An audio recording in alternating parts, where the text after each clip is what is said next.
Bom dia. Boa tarde e boa noite.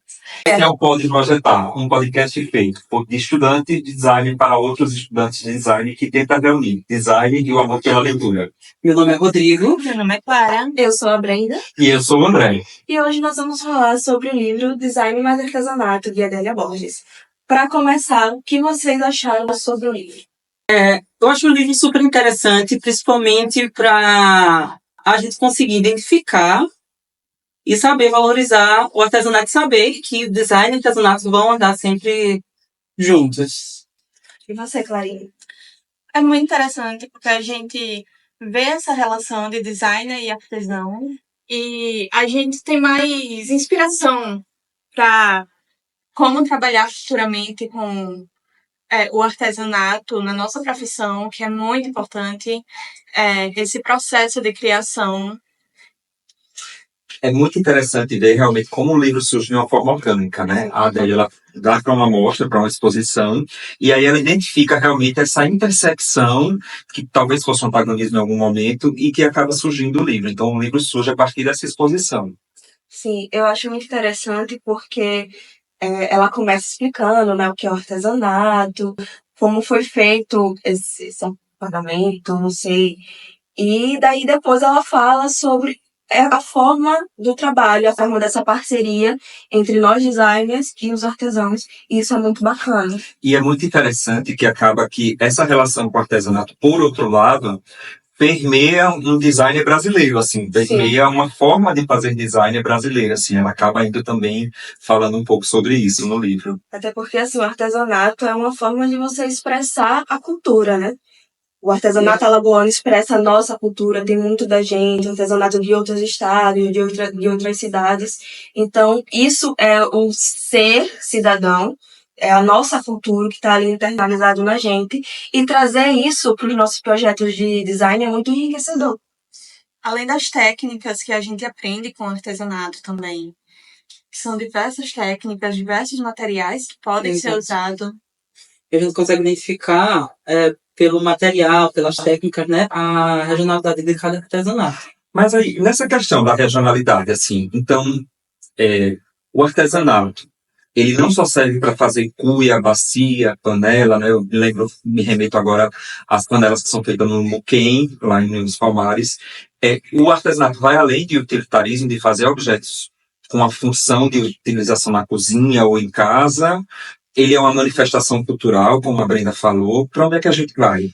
Assim, o que é que vocês acham que é o artesanato? Eu lembro que a gente estava até conversando sobre isso, que o artesanato ele tem muito da cultura, né? A gente expressa a cultura de uma forma artística, de certa forma, né? Uma coisa assim, que a gente estava se perguntando onde começa, onde termina. E também tem a questão da funcionalidade, porque são feitas muitas coisas manualmente, né? E quando começa o artesanato, onde ele termina, a questão da manualidade, né? Quando vai para o maquinário, continua sendo artesanato. Tem essas questões que eu acho que a gente vai na discussão aqui descobrir muita coisa. Eu acho que a gente tem mais pergunta do que resposta, é mais processo do que chegar lá, né? Eu também acho que é por aí. Eu acho que o artesanato tem essa dificuldade, digamos assim, de definição, até na relação com a arte, com o design, né? Quando a gente pensa lá no primeiro episódio que a gente falou sobre o método do Bruno Munari, então quando a gente pensa numa forma de replicar aquilo, de fazer de forma industrializada, manufaturada, como a Brenda falou, e também o que distinguiria, de repente, o artesanato da arte, eu entendo que seria, além da manualidade, a singularidade, né? Uma manifestação. único, né? Mas eu acho que tanto arte como artesanato tem um ponto em comum de serem manifestação de uma cultura, né? Assim, nessa pegada do que o Rodrigo falou sobre regionalidade, regionalismo, eu acho que acaba que o artesanato é uma linguagem de um povo em um território, em um momento, né? É uma forma de preservar a história também do povo. Sim, ele propaga valores, né? É uma forma de ser povo se manifestar. Aí o livro também fala sobre essa questão de que foi imposto, né, em certo momento o designer viu o artesanato como algo mais própria, vamos dizer assim. Eu acho que é um pouco, talvez, da nossa questão colonial, mas eu acho que isso é um processo que foi mundial, assim, internacional, de ver o artesanato como algo mais simples, mais primitivo. Isso, Eu acho que talvez a palavra, né, seja essa. de uma forma mais superficial em relação, inclusive, à visão mais clássica de design ou até mesmo de arte, né? Eu acho que acaba que o livro também tenta desmistificar isso e colocar um protagonismo devido ao artesanato, Que merece, com certeza. né, como manifestação de um povo, como uma linguagem, como arte, como cultura, e não necessariamente como uma arte menor, digamos assim, né? Exatamente. É uma forma também, o que isso do artesanato ter sido visto como comum e o designer ter elevado isso. Quer dizer, essa questão do antagonismo que o André falou, Isso. que é uma parceria complicada Aham, nesse sentido. Isso mesmo. E torna ainda mais legal quando a gente vê artesãos em parceria com designers indo para fora do Brasil, mostrando essa cultura para fora do Brasil. E assim, não só, tem também a questão da parceria com os estilistas, né? Que a gente vê muito assim, sendo expressados, bordados, tudo isso. Então é muito bacana.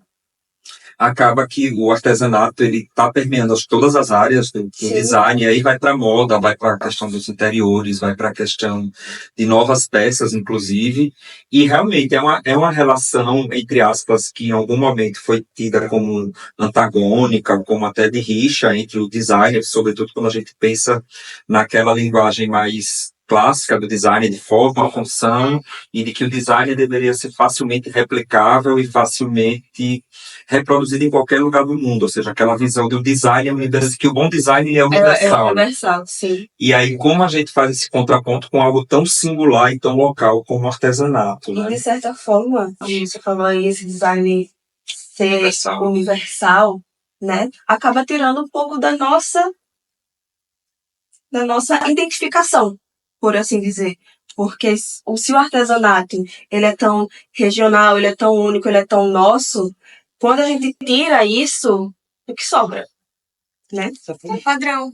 E a gente vê muito hoje essa arquitetura padronizada, os projetos, os produtos mesmo padronizados, tudo parece sempre igual. A gente colocar artesanato nisso traz uma cara nova que não deveria ser nova, deveria ser nossa. Isso.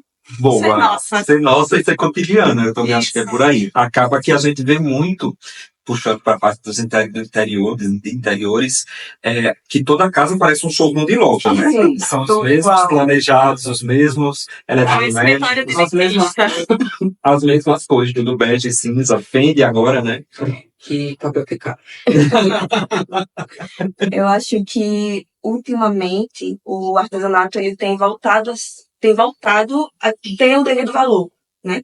É algo que não deveria, a gente não deveria ter apagado, de certa forma, mas eu acho que hoje em dia ele está voltando a ser visto como ele realmente é. Algo precioso e que a gente deve cuidar, né? A gente tem aqui o filé, por exemplo, que tem a Ilha do Ferro, que é aqui perto, por exemplo. Temos os casos de cerâmicas de Capela, do Muquem, vários outros artesãos. Mas eu acho que tem um pouco, assim, existe essa necessidade, houve uma necessidade de negar, digamos, inicialmente, historicamente, talvez, a importância e a relevância do artesanato nessa busca de um design universal, de um design que pudesse ser reproduzido, inclusive, na era é melhor do que o que a gente tem agora. E que tem que ser uma coisa que todo mundo olhe e saiba o que é. E aí a gente viu exatamente isso que vocês falaram, assim, perdeu-se a singularidade, né? Perdeu-se a identidade. Ficou tudo tão pasteurizado, tudo tão igual, que agora eu acho que o design volta aos olhos há um bom tempo, talvez, né? Eu acho que a Adélia fala um pouco disso, para ter uma convivência mais harmônica junto com o artesanato, assim, e ter uma relação de mutualismo, né? Onde um alimenta o outro de alguma forma, né? E tem várias formas de parceria, né? Tem a do criar junto, tem a do fornecedor, que a gente vai até lá, ver aquela obra, né? Porque artesanato para mim é isso, são coisas muito bonitas. E tem várias formas de parceria e várias formas de a gente lidar com isso. Aí a gente entra na questão de como conciliar essa inovação e dar continuidade e preservar essa tradição. Eu acho que assim, há um interesse mútuo, tanto do design como do artesanato, talvez, porque o design hoje busca essa identidade, essa carga cultural que o artesanato transborda, né? O artesanato ele vem cheio de referências de regionalismo, de identidade mesmo, para alimentar o design. Por outro lado, muitas vezes, o artesanato se ressente de uma ausência de profissionalismo, né? De como fazer aquilo chegar no mercado consumidor, ou até mesmo como manter, por exemplo, o controle de qualidade sobre as peças. E aí eu acho que o design também já traz essa riqueza do método. Tudo para ser uma parceria perfeita. Eu acho que dá para todo mundo se beneficiar. E também tem os benefícios do artesanato, né, com sociedade em si. Porque muitas famílias têm o artesanato como sustento, né, e às vezes como ajuda. Porque quantas mulheres, quantos homens, quantos pais e mães de família têm os seus trabalhos e também são artesãos. Levar esse trabalho para fora dá muita visibilidade e dá a qualidade de vida necessária aos artesãos. Sim, com certeza. E as obras, né? As obras não. A matéria-prima que eles usam, né? São matérias-primas sustentáveis. A gente foi na visita recentemente da faculdade e a gente viu ali coisas muito bonitas feitas com a casca do siri, né? Sim. A gente também tem a questão do sururu aqui, a casca do sururu, quantas coisas não são feitas, e projetos que estão sendo implementados no Bejano Lab, na Lagoa, que faz isso, está ajudando famílias, né? Ensinando a elas essa arte e ajudando na sustentabilidade. Eu acho que esse exemplo que você falou da casca do sururu é muito, muito especial e muito esclarecedor também, né? Porque a casca do sururu, que antes era utilizada no máximo para se fazer alguns objetos, e na grande maioria era descartada no meio ambiente, na rua, acabou que passou por um processo de design, né? Houve arquitetos, designers que se reuniram e deram um novo aproveitamento para aquelas cascas, gerando um novo produto. Fizeram vários produtos, mas dentre eles, aquele cobogó da Porto Belo, né? Então, ou seja, demonstra como essa parceria entre design e artesão pode ser rica e pode ser, ao mesmo tempo, engrandecedora para os dois lados, né? Porque não era diretamente atrelada à produção artesanal de itens artesanais, mas era uma comunidade originária, um povo, as pessoas dali, as marisqueiras daquela região que utilizavam, catavam o sururu e descartavam aquela casca, e aí foi dada uma profissionalização que gerou como produto final um cobogó que está sendo comercializado por uma grande indústria do ramo. E renda para essas famílias, né? Sim. Uma coisa interessante dessa relação do designer com o artesanato é porque é realmente a questão da sustentabilidade, porque há tempos que a gente vem trabalhando sustentabilidade em todos os projetos. É até uma questão crucial que a gente trabalhe com sustentabilidade nos projetos. Realmente. E é muito engraçado, né? Porque como às vezes acaba que dentro na escala industrial, no modo de fazer industrial, não se tem tanto conhecimento sobre sustentabilidade como esses artesãos E a têm. gente foi buscar no artesanato. E é aquilo, né? Passado de geração em geração. Isso torna tudo mais intenso, mais poderoso. No livro ela fala muito da importância da escuta, né? Sim. Como o designer tem que ter... o designer não pode chegar lá despejando um monte de regra, né? Para o artesão, dizendo, vocês vão fazer assim e assado. Mas eles precisam... É quase uma experiência antropológica, assim, né? Eles precisam escutar o que o artesão tem a dizer, entrar na lógica deles e dentro desse conhecimento acumulado de geração a geração que foi passado, para a partir disso poder realmente promover uma parceria que seja benéfica para os dois, né? Para o design e para o artesão. Tem outro exemplo também, eu não vou lembrar agora, mas vamos supor que esse mouse aqui é um produto de artesanato feito por alguém e vamos supor que ele é belíssimo, adornado, bem bonito, e daí chega um designer e fala, olha, tira isso, isso e isso. E perde aquela essência, perde a cultura que estava ali, aquela tradicionalidade que estava ali, sabe? O poder daqueles cidadãos, daquelas pessoas que estão ali, verem sua cultura ali. Então, é exatamente essa questão do ouvir. A gente tem que trocar e não ditar regras, como você bem falou. E aí a gente volta, né? Acho que quando essa parceria ela é exitosa, é interessante para todo mundo, assim, né? As comunidades artesãs, que muitas vezes são comunidades que têm uma dificuldade de acesso ao mercado, a poder aquisitivo, de certa forma, elas são empoderadas realmente a partir dessas parcerias, né? No livro ela relata um monte de experiências, de casos, onde as comunidades se tornaram melhores, onde as pessoas passaram a ter uma vida melhor a partir da intervenção do design junto a elas. E aí? Chamamos nossa convidada agora? Eu acho que sim. Acho que ela pode nos ajudar agora a engrandecer ainda mais esse Então, diálogo. nossas dúvidas também. Muitas. Certo, a gente vai chamar agora a professora Vanine Borges. A professora Vanine ela é arquiteta e urbanista formada pela UFAL. Ela também é coordenadora do curso de Design de Interiores do IFAL.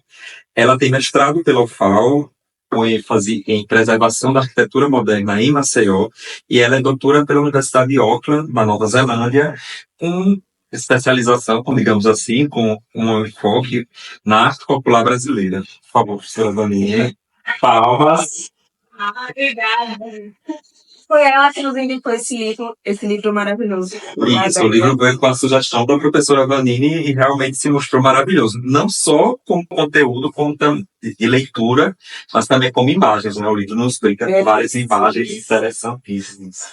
Obrigada, muito feliz de estar aqui. Para mim foi uma alegria receber o convite para conversar com vocês. Uma satisfação sempre poder falar de artesanato, de arte, de design, que são temas que eu me apaixono enquanto pessoa, enquanto profissional, enquanto pesquisador. Então foi muito, muito legal estar aqui com vocês no Pode Projetar, falando desse livro em especial. Obrigado por vir, professora. Mas a gente está com uma pergunta, professora. E aí, quando o design encontra com artesanato, com o bordado da vovó, com o filé que a Brenda falou, dá match ou dá nó? Eu acho que pode dar muito match. Eu acho que tem tudo para um enriquecer o outro, né, nos seus universos, com as suas especificidades. Como você estava falando, que o design muitas vezes tem essa tendência de ser universal, o artesanato vem para identificar como a gente pode nos tornar mais local, né? E como o local pode ser universal quando ele se transforma, né? E ocupa outros espaços, né? Espaços também do design. Então, eu acho que esse livro, ele nos inspira bastante, né? Acho que vocês têm muitos questionamentos e eu acho que esse livro é muito inspirador nesse sentido, de a gente entender um pouquinho mais desse universo, dessa relação entre o design e o artesanato. A questão ali desse antagonismo entre o design e o artesanato, ele existiu. Como ele surgiu? Então, o livro, assim, eu fui lendo e realmente eu tô aqui cheia de anotação. Que bom, já devemos saber de tudo. Ele abre questionamentos desde a orelha do livro, né? Então, eu acho que um dos primeiros questionamentos é entender o lugar de cada universo, né? Como a gente pode definir design, como pode definir o artesanato e até mesmo a arte. E, de fato, assim, é muito fluido, né? Muito permeável, depende muito do local que ele está, do público que ele está atuando, de quem está observando, quem está nomeando, né? Também a gente tem que pensar que nós estamos num país latino-americano, né? Ela fala muito disso, né? Que isso se repete em países latino-americanos e países que ela coloca um conceito que também a gente pode até questionar também, países que não são considerados por um olhar colonial da lógica ocidental moderna, não são considerados países desenvolvidos. E aí, nesses países que têm essa condição, o artesanato é definido assim. E quem definiu o artesanato, quem definiu a arte? E quem depois, porque é instruído, coloca o nome como design. Então, a gente pode sair traçando diversas discussões nesse sentido, porque alguém nomeou dessa forma, né? Então, um ponto na orelha do livro que ela fala, que ela ela coloca essa oposição dos letrados e dos iletrados, né? Que os letrados seriam das pessoas que tiveram a educação formal, instruídos, e no caso, no nosso caso específico aqui, podem se formar enquanto designers, né? E os iletrados estão muito baseados na oralidade, nas tradições que passam de geração em geração, na ancestralidade, né? E nesse sentido é como se fosse algo menos, de uma importância menor, né? Mas porque alguém categorizou dessa forma, né? Então, quando a gente pensa o que é cada coisa, a gente tem que pensar em quem definiu esses termos e quem está usando para categorizar esses elementos, né? E quando a gente pensa muito dessa ideia de cidade letrada, né? Isso é muito de uma ideia também dessa noção de modernidade, assim, de a gente tem essa lógica ocidental moderna que definiu que todos nós estamos numa posição desse mundo que foi colonizado, né? E a partir daí alguém é definido como alguma coisa enquanto alguém é o agente definidor, né? Então, para ser considerado artesanato e não arte, por exemplo, né? Tem muitas camadas que a gente pode abordar, né? E uma delas é justamente essa. Qual é o lugar desse elemento que está sendo produzido, essa expressão cultural? Ela está lá numa comunidade, é uma produção coletiva, que passa de geração em geração, não tem nos manuais das universidades, nos livros, na literatura, mas é algo que as pessoas aprendem a fazer, né? E o saber é passado para os filhos, para os vizinhos, né? E essa criatividade se utiliza dessas experiências cotidianas para fazer, né? Mas não existe a formalização do saber no sentido que a gente entende nas instituições, das universidades que formam arquitetos, designers, advogados, outras profissões consideradas dessa fase da modernidade, né? É um saber mais prático do que formal, digamos, né? Exato. Dos artesãos. Isso, e também a gente pensar que ele vem desse saber do cotidiano, né? Do dia a dia, que une. Eu gosto muito de pensar, tanto o artesanato quanto a arte popular, que também é outra discussão que a gente pode ter, né? De como é que eles se relacionam, de que eles são expressões culturais que concretizam, que corporificam, de certa forma, naquele objeto, memórias culturais de uma coletividade, né? Quando ele tem a autoria individual de um artista popular, e muitas vezes já é considerado arte popular, porque tem aquela expressão de autoria, né, autoral. O artesanato, muitas vezes, ele nasce desse saber coletivo, que vai passando, como a gente falou, né, pela família, pelos amigos, na comunidade, vizinho. E em alguns momentos esse artesão pode ter uma criatividade que o diferencia e se torna autor também enquanto indivíduo, e aí a gente já começa nessa relação, talvez ele seja artista nesse sentido, porque ele tem essa autoria individual. Porque se a gente pensar na arte quanto definição moderna, ela prescinde de uma autoria, né? E aí tem toda essa discussão de criações coletivas, de como é que a gente vai definir ela enquanto artesão ou artista, né? Mas, de qualquer forma, a gente também pode pensar que o artesanato está ocupando aí exposições de museus, espaços de galerias, e nesse momento ele está atuando quanto arte, sendo apreciado esteticamente como arte, né? Então, são muitas nuances, né? Vocês falaram também da questão do utilitário. Será que artesanato é só quando ele tem uma função, né? Uma cuia, ou uma bacia, ou uma cestaria, ou algum elemento têxtil, né? Mas a Brenda também falou que ele sempre tem esse quê de beleza, né? De ornamentação e tal. Então, o artesanato, ele normalmente tem uma função utilitária, mas é um utilitário também com saber de resolver, que a Lina Bobardo falava e tem no livro, né? De resolver problemas do cotidiano com um olhar de beleza, né? De você tentar resolver de uma forma bela no sentido de que a solução é a melhor possível, né? E nesse sentido, a função não se afasta da percepção estética, né? Porque a beleza também tem a sua função no cotidiano, de fazer você se sentir bem no espaço, de as pessoas gostarem de estar ali, de usar aquele produto, aquele ambiente. Então, no artesanato, acredito que a forma, a função e a beleza, elas estão muito entrelaçadas, né? Caminham juntas. A gente pode então dizer, professora, que esse resgate dos designers, aliás, pelos designers do artesanato, essa busca dos designers pelo artesanato também, de certa forma, é decolonizador, né? Ou seja, a gente está dando protagonismo a uma população aí que foi excluída realmente, que alguém de uma metrópole definiu de forma diferente, né? Sim, perfeito.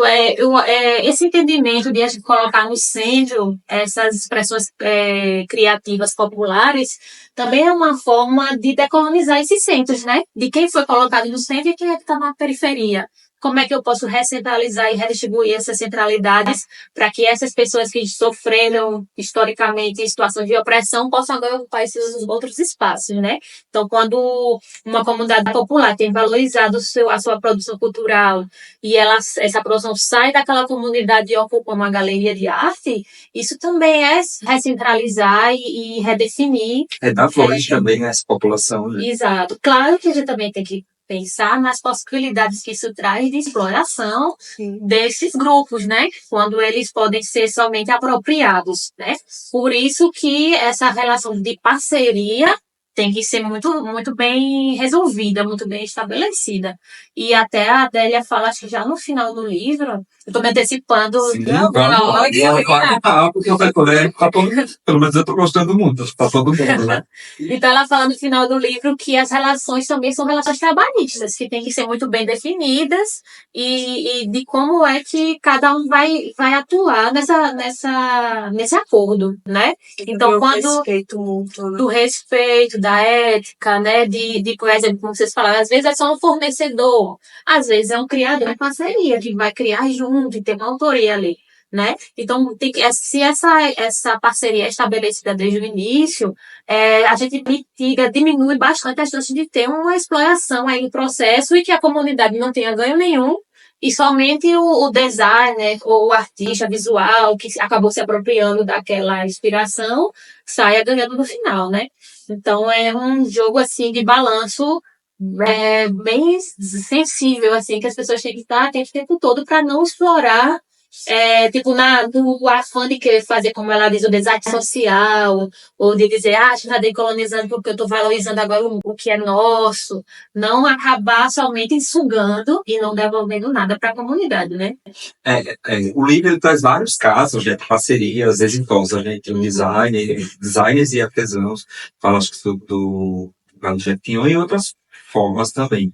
Mas me lembra muito, assim, apesar de não estar no livro, mas falando um pouco aqui de Alagoas, trazendo esses dias eu vi uma entrevista de uma associação de bordadeiras. Eu estava fazendo uma pesquisa, e aí elas falam de 2 designers de moda, que eu não vou citar nomes, meu advogado me proíbe, mas, e aí ela fala assim, elas dão a entender, as bordadeiras, que uma fez essa questão de apropriar-se, né, de utilizar-se do trabalho manual e das criações delas, sem dar o devido crédito, e que outro não, outro utiliza até hoje as criações dessas bordadeiras, mas consegue realmente dar o crédito a elas e dar visibilidade às verdadeiras artistas, digamos, as criadoras da obra. E aí mostra realmente como essa parceria é delicada e como ela tem que ter limites muito bem estabelecidos para não haver essa apropriação, não haver essa mera subtração da arte alheia, né? Exato. Aí esse é o processo, a gente tem que pensar também que quando alguém chega na comunidade e começa a valorizar o que é feito lá com o olhar de quem está vindo de fora, né? Ele pode ser também transformador para aquela comunidade, né? Porque se a gente continuar nessa conversa sobre decolonização, a gente também começa a pensar como decolonizar nossas mentes, né? E às vezes a gente começa a achar belo só o que é de fora. Só o que passa na novela, só o que está na TV, hoje em dia que está no Instagram, no TikTok, né? E as comunidades também têm acesso, né, a todas essas influências externas e muitas vezes acabam não valorizando a própria produção, né? E quando alguém valoriza, né, e passa a mostrar que aquilo ali tem um valor patrimonial, de referência cultural, isso pode transformar o sentido de pertencimento e de identidade da própria comunidade, né? E aí tem que haver esse cuidado para que também, nesse processo de valorização, não sejam usurpadas as referências culturais daquele lugar, para que outras pessoas que só levem, né, e saiam lucrando por outros fins. Então, realmente, assim, é um balanço muito delicado, né?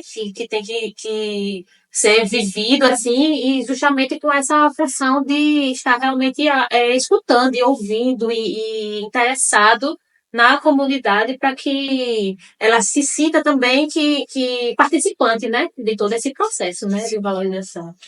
Mas aí o que a senhora está dizendo, então, quando dá certo, né, quando é bem feita essa parceria, acaba que é muito vantajoso para as comunidades também, né? É um impacto positivo, né?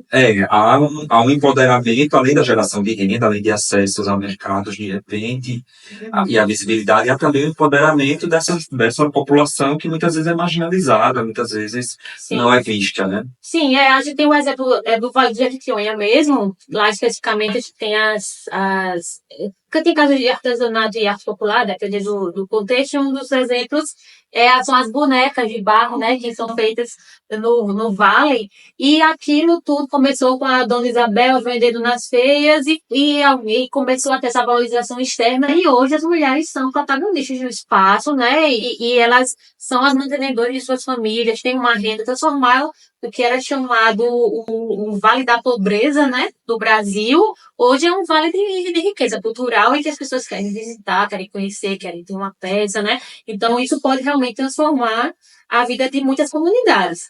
Agora, é claro que a gente também tem que pensar, eu sempre falo assim, ser isso, mais isso.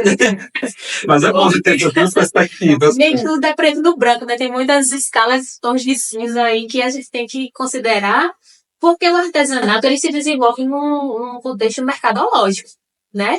E a gente está num ambiente de mercado e o ambiente de mercado é um ambiente de exploração, né? E alguém que ganha alguma coisa, né? Nessa relação de troca, nós estamos vivendo uma época de neoliberalismo em que a acumulação do capital gera muitas explorações de pessoas sobre outras, né? De relações de poder diferenciadas. E, nesse sentido, é arriscado também pensar que a cultura e as pessoas culturais passam a fazer sentido enquanto produto, enquanto mercadoria, né? Mas o artesanato, ele se fortalece, na verdade, nesse contexto mercadológico, né? E ele não, em todas as políticas públicas, inclusive as que são mencionadas no livro, como, por exemplo, as políticas desenvolvidas pelo SEBRAE, pela FESOL, por outras entidades, pelo próprio Programa do Artesanato Brasileiro do governo federal, todos eles colocam o artesanato como uma condição de empreendedorismo, que tem que trazer renda para as comunidades, tem que dar sustentabilidade do ponto de vista econômico, para que as famílias queiram continuar fazendo. Então, o fato dele ser mercadoria, nesse sentido, é uma forma também de preservação da referência cultural, que talvez, se não fosse por isso, ela tenderia, talvez, a não ter tanta força de valorização na própria comunidade, né? Então, assim, muita gente se questiona como é que eu só transformo agora a cultura como um negócio, né? Isso já foi até um slogan governamental de a cultura gera negócio, cultura como um bom negócio. Mas no contexto que a gente vive hoje, esse é um caminho que tem se utilizado, que é das economias criativas, de utilizar a cultura e a própria natureza, se a gente expandir, né, a questão do meio ambiente, como algo a gerar renda. E tirar muito nesse contexto, assim, como as pessoas podem empreender e prover a si mesma a partir dessa renda gerada por meio da cultura, nesse caso específico.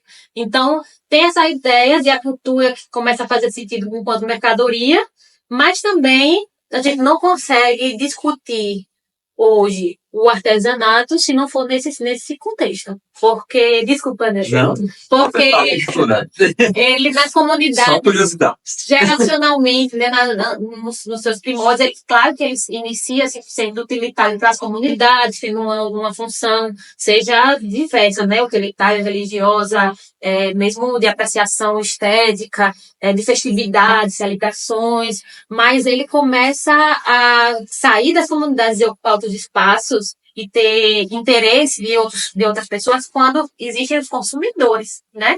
Então, as pessoas primeiro chegam com o olhar lá, sejam pelos pesquisadores, na época, os intelectuais, modernistas que viajavam e buscavam inspiração nessas comunidades, mas depois ele ganha força porque alguém começou a se interessar em colecionar, em vender e comprar isso para outras parcelas da população, né?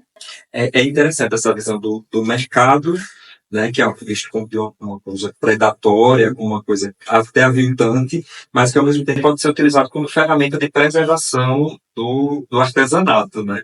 Você falou aí da questão dos intelectuais que chegam primeiro e ditam essas tendências, muitas vezes, digamos assim, já que a gente está falando de mercado, e aí eu penso que eles eram influências da época, né? É como se eles, de certa forma, a gente visse o que eles, ouvisse o que eles tinham a dizer, e a partir disso a gente influencia o nosso consumo. Mas e aí, qual seria o papel do designer nessa relação do artesanato e do artesão com o mercado? Eu acredito que a gente pensando muito nessa possibilidade de o design se diferenciar e de ter o seu lugar nesse contexto global, né? Como é que eu sou um design brasileiro, autenticamente feito por um brasileiro que possa me vender como algo que tenha brasilidade, ou seja, alagoanidade, ou, né, se mais no local. E aí as pessoas começam a olhar para essas produções locais que a gente encontra nas comunidades, né? E aí são essas expressões culturais populares, como artesanato, que ganham força nesse sentido. Então, para o design, quando ele começa a buscar fontes de inspiração, seja nas expressões criativas populares mais diversas, festividades, celebrações, e também artesanato, arte popular, é uma busca por se diferenciar também nesse universo padronizado, industrializado, repetitivo, que como é que eu vou participar desse mercado global se eu não tiver algo que me diferencie dos demais, né? E aí ele vem nessa sede de inspiração pelo local. Isso realmente não é só no Brasil, é uma tendência de a gente, inclusive, tem uma discussão do brand, né? E como criar essa marca e como eu usar essa marca da nação para vender o meu produto ou vender um local, seja com a questão do turismo, né? Então, é daí que surge essa possibilidade de estabelecer parcerias, né? E aí, pensando agora no lado do artesão, que está lá na sua comunidade, quando ele percebe esse interesse, seja das políticas públicas de preservação, seja do mercado pensando em se diferenciar, ele pode também ter benefício no sentido de que ele pode aprender a precificar melhor o produto, ele pode aprender ou entender melhor, né, formas de entrar nesse mercado, participar desse mercado também com uma embalagem diferenciada, com entender as tendências ou as necessidades do consumidor, que até alguns exemplos que a Adélia Borges cita tem uma toalha de mesa enorme, mas ninguém mais tem mesa tão grande nos apartamentos. Será que não seria melhor fazer nos jogos americanos? Então, entender essa dinâmica do cliente que talvez não chegue na comunidade, essa percepção, né? Então, eu acredito que nesse sentido, o designer atua muito como um consultor, né? E que aí ela cita muito de tentar segurar os egos para que ele não queira se sobrepor aos criadores artesãos também. Ela fala muito desse papel mediador, né, que o designer teria entre o artesão e o mercado. Então, hora dando essas informações como, ó, essa toalha de mesa não vai ter saída, porque não é mais viável, além de, óbvio, de nós como designers bebermos da fonte, né, mas na perspectiva do artesão, ela fala muito disso, né, do designer prestar também essa consultoria, de falar para o artesão que o mercado quer e precisa, de certa forma, ajudar nessa profissionalização e ajudar o mercado também a receber, digamos assim, essas mercadorias e essa produção. Impulsionar sem tirar a característica principal ali, né, do artesanato, daquela arte, porque eu vejo assim. Exato. Eu vejo como arte, pelo menos. É muito legal. Até um exemplo que você estava comentando do mouse. E aí eu acho que eu lembrei o exemplo que você queria citar do livro, que é o presépio que tinha um gambá na sua composição. E no olhar do design que foi nessa comunidade, o gambá, pela comunidade que ela explica, né? Ele era pelas histórias orais um animal que ele não tinha sofrido as dores do parto, então as mulheres utilizavam a pele de gambá para tentar evitar as dores do parto, né, nesse processo. Só que o designer não sabia nada disso, ele não fez a escuta, né? E o que é que ele fala? Ah, vamos tirar, porque tá muito poluído isso aqui, vamos tirar esse gambá.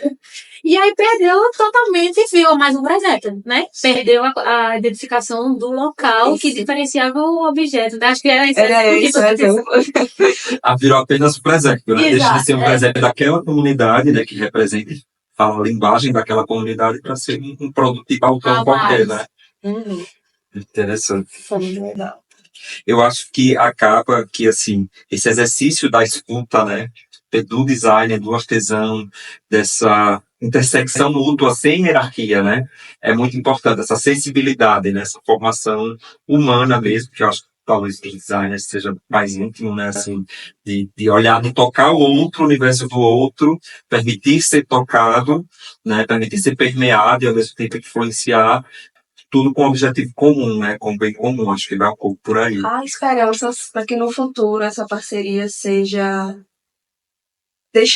mais clara, tanto para o designer quanto para o artesão, e também que impulsione, né, cada vez mais as culturas, a nossa cultura, a cultura do outro, que a gente tenha um olhar mais amplo para tudo isso e consiga admirar, impulsionar, sem descaracterizar. É isso. Eu acredito que o fechamento me inspirou muito porque na minha pesquisa foi um dos motes para eu fazer a minha pesquisa de doutorado, foi esse questionamento que ela no final, assim, meio mostrando como é que existe esse encantamento pelo artesanato, porque se vai nessas comunidades buscar essa produção para então criar peças novas, seja para o designer, né, ou porque que o mercado busca esse diferencial, né? E a gente começa a pensar muito, assim, eu li muito sobre isso e discuti bastante esse encantamento que as expressões criativas populares geram nos consumidores que não fazem parte daquela comunidade produtor, ou criador, né, dessas expressões, né? E cheguei a um conceito que na minha tese eu chamo de microutopia, que a arte popular especificamente quando foi a minha pesquisa, mas o artesanato se aplicaria também nesse sentido de como expressão criativa popular, que ele seria uma forma de amparo, de proteção desse momento alienante que o mercado e o neoliberalismo traz pra gente, desse vazio que ele gera, que a gente tá só produzindo, só consumindo, só correndo atrás, e reproduzindo coisas iguais, e consumindo coisas de plástico, né, industrializadas, repetitivas, e aí começa a existir um anseio por algo que diferencie, né, que resgate e toque a alma. Ela fala de tocar a alma, tocar o coração, né, e aí nesse contexto o artesanato funciona muito nesse sentido, né, de ser um lugar de proteção de todas essas explorações que a gente sofre diariamente, né, nesse mundo que tem essa visão tão forte do mercado, né. Como se a autenticidade, né, a personalidade de uma peça ou de um ambiente fosse aconchegante, né? Exato. Acho que nos protege um pouco realmente dessa coisa tudo igual, do industrializado. Eu acho que hoje em dia a gente busca muito isso, né? A gente busca se identificar com algo, a gente busca se diferenciar de algo também. E trazendo um pouco para o design, eu acho que a nossa casa é o nosso tempo, principalmente na sociedade pós-pandemia. E trazer esse olhar, tocar esse coração daquela pessoa, aquela visão, aquela admiração que o artesanato traz, trazer para os interiores, eu acho isso muito importante, né? Depois de tudo isso que a gente viveu e tudo mais, justamente por ser esse tempo. Eu acho que, como a senhora falou, traz esse aconchego, traz essa proteção. Então, tem tudo para dar certo aí essa Acho que é um designer feliz, né? É um designer feliz. É um designer feliz. Mas o interessante do artesanato é que não é só a compra de uma peça, é a compra do processo dela. Sim, onde ela foi né? feita, onde ela foi feita, como ela foi feita, do que ela foi feita, o que ela representa para a comunidade. que acaba tornando cada peça única. Né? E eu acho que nessa visão de processo a gente acaba vendo a pessoa que fez também, né? Sim. Não é só um objeto, né? É uma história, um processo, um fazer, é tudo uma série de camadas. Exatamente. E por isso que ela fala também, né, que a peça de artesanato, o produto, essa expressão cultural, ela não se vende pelo objeto em si, ela se vende pela história, pelas conexões, pela afetividade que foi construída, né, na comunidade, por ela poder personificar. Eu falo personificar enquanto você que não é uma pessoa, mas é uma peça que está ali concretizando, tornando um objeto concreto, várias afetividades e vários saberes e materialidades, né? Da cultura, ela ganha um novo sentido. E aí, por isso que é tão importante conhecer o criador, o artesão, né? Nesse caso, ou seja, o artista popular, conhecer como ele, de onde ele vem, como é que ele produz, como é que ele cria, como é o seu processo criativo, porque isso também vai fazer com que a peça receba outro olhar, né, para quem está contemplando ou seja consumindo um produto final, né? Torna mais íntimo ali também, né? A gente não vê só como um simples objeto. Porque também é um risco especificamente para a atividade do designer, chegar e falar, já que a tendência é usar artesanato, eu vou aqui comprar, chega um projeto aqui de várias peças e acaba não pensando, só quer cumprir essa ideia de que ele está agregando coisas locais e exclusivas seja do seu país, da sua localidade, né? E aí isso perde sentido, né? Porque tem que fazer sentido essa relação que se constrói, né? Pelo menos para o habitante daquele espaço, né? Quem vai usar aquele espaço, quem vai habitar aquele espaço, e as peças ali passam a conversar também com esse usuário do espaço, né? Eu lembro que eu fui há alguns meses para a Ilha do Ferro, e aí a gente visita o casa, ateliê deles, né? E é muito engraçado como tem essa relação, né? De você enxergar o artista na peça, que acaba virando também, de certa forma, para a gente um turismo de experiência, assim. Então acaba sendo uma experiência, não a mera compra de uma peça, né?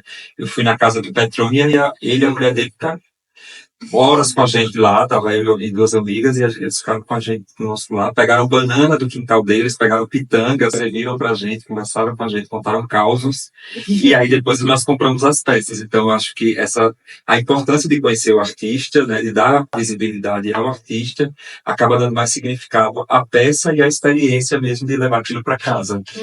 Acho que é bem por aí. É isso mesmo, e justamente essa necessidade. Tipo, você não decidiu só fazer qualquer viagem, você decidiu ir na casa do artesão, daquela comunidade, ouvir, você não foi só comprar uma peça, podia ter ido numa feira, né, se fosse o caso, mas você foi até lá. Então, essa necessidade de experienciar esse espaço fala muito dessa necessidade de a gente não estar só nesse ambiente moderno, repetitivo, seguindo a lógica do capital, né? E por isso que isso acaba sendo tão frutífero, né? E aí também tem essa questão. Se percebe essa necessidade do consumidor de participar dessas experiências e o próprio mercado se utiliza dessa necessidade para vender mais esse momento. Então, assim, não tá nada tão simples quanto parece, né? E aí corre o risco também de a gente estar nessa roda do consumo só pelo consumo da experiência, né? E não se livrar desses processos alienadores que a lógica mercadológica neoliberal nos faz vivenciar todos os dias, né? Produtiva no tempo do relógio, sem tempo para nada, só trabalhando, consumindo e terceirizando nossas vidas. E então a gente começa a pensar nessas outras possibilidades, né? E o artesanato, as pessoas criativas populares fazem muito isso, né? É o nosso respiro. É isso. Eu acho que é bem isso, né? É uma arte, é um objeto materializado, individualizado ali, que acaba evocando essas memórias e dá esse respiro para a alma da gente mesmo. Então, toca. Alguém quer fazer mais algum comentário? Fala sobre a microtopia. Então, esse conceito de microtopia, ele foi desenvolvido na minha tese de doutorado, né? E quando a gente entende especificamente na tese a arte popular brasileira como microtopia, é porque a microtopia funciona como esse veículo de aproximação com essas ancestralidades, esses saberes e fazeres que perdidos, pelo menos nessas grandes metrópoles, nos grandes centros urbanos, para os consumidores. Então, a arte popular, o produto em si, o objeto, a obra, ela passa a ser essa mediação, essa conexão para novos mundos possíveis, né? Que nós, no dia a dia da modernidade, nessa lógica produtiva, a gente vai perdendo esse contato. Seria um instrumento de resistência? De resistência, né? De aproximação, de se reconectar, né? De se aproximar com essas afetividades que a gente perde no dia a dia, né? E aí, eu até trouxe aqui uma citação de uma epígrafe que eu utilizei na minha tese, do Robert Schwartz, do livro dele, Ideias Fora do Lugar, que eu acho que explica um pouquinho esse conceito, né? Ele fala assim, essa é uma tradução da versão em inglês, uma tradução livre, mas ele fala assim: qualquer chama que o atraso pode ter para alguém que não sofre dele é uma prova da insatisfação com as formas que o progresso tem tomado, né? Tem se transformado. Por que eu acho que tem relação? Porque a gente sempre fala muito de que essa produção artesanal, essa criação da população, vem dessas comunidades mais consideradas atrasadas, longe do que se diz da civilização, do progresso, que não foram tocadas com esse mundo moderno, né? E por que, então, se ele é considerado um espaço mais primitivo, como se nomeia, né? Por que ele encanta tanto? Por que a gente busca tanto essa conexão com essas produções locais, dessas comunidades que são consideradas tão distantes do que é moderno, né? Então, se ele encanta tanto, é porque algo está faltando. Sim. Que não é proporcionado pelo progresso. O progresso está dando esse vazio existencial, e aí essa falta tem que ser suprida em algum lugar. E aí, o que é que encanta? Por que a gente tem essa busca? E aí vem essas criações populares, artesanais, de arte popular, né? E aí elas se transformam como esses objetos que podem nos resgatar dessa alienação que a gente vem sofrendo nesse mundo moderno.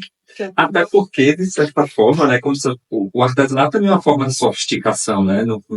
Não só há talvez uma linha de progresso, né? Acho que cada civilização pode ter, mas é uma discussão. E eu espero que a senhora volte também trabalhar sobre a sua tese. Quem define o progresso, quem define que a gente tem que seguir esse caminho de desenvolvimento, né?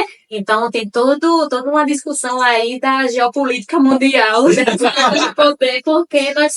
Por que nós não somos considerados avançados ou desenvolvidos se a gente seguir essa lógica, né? Nós temos tantas riquezas, tanta produção cultural, tanta riqueza ambiental e ecológica, tantos saberes que estão aí imbuídos nas pessoas, né? Que vivem aqui. Quem define que nós não somos ricos ou desenvolvidos? Então, isso também é um ponto a ser discutido. Então, eu tenho um monte de perguntas, mas vai ficar muito longo. Eu vou fazer para a professora Valéria quando acabar aqui a gravação. E aí, também, se alguém tiver mais alguma pergunta em casa, vai mandando no chat aí do YouTube, que a gente manda para ela, a professora pode responder. Com certeza, estou à disposição. Muito obrigada, professora. Foi uma verdadeira aula aqui agora, né? Foi muito bom esse bate-papo. Agradecemos muito a sua participação. Muito obrigada, estou à disposição. Quando quiserem conversar sobre esse tema, me chamem. Muito bom, obrigada. Nós que agradecemos, professora. E para você que está em casa, acompanhe os outros episódios, assiste episódios anteriores. Nos siga no Instagram. Por favor. Se inscreva também no nosso canal do YouTube. E esse é o Pode Projetar, um clube de livro, junto com um podcast, né? Que feito de estudante para estudante, que fala sobre design, que a gente busca se alimentar e se conhecer melhor, além da nossa realidade. E até o próximo episódio. Tchau, pessoal. Tchau.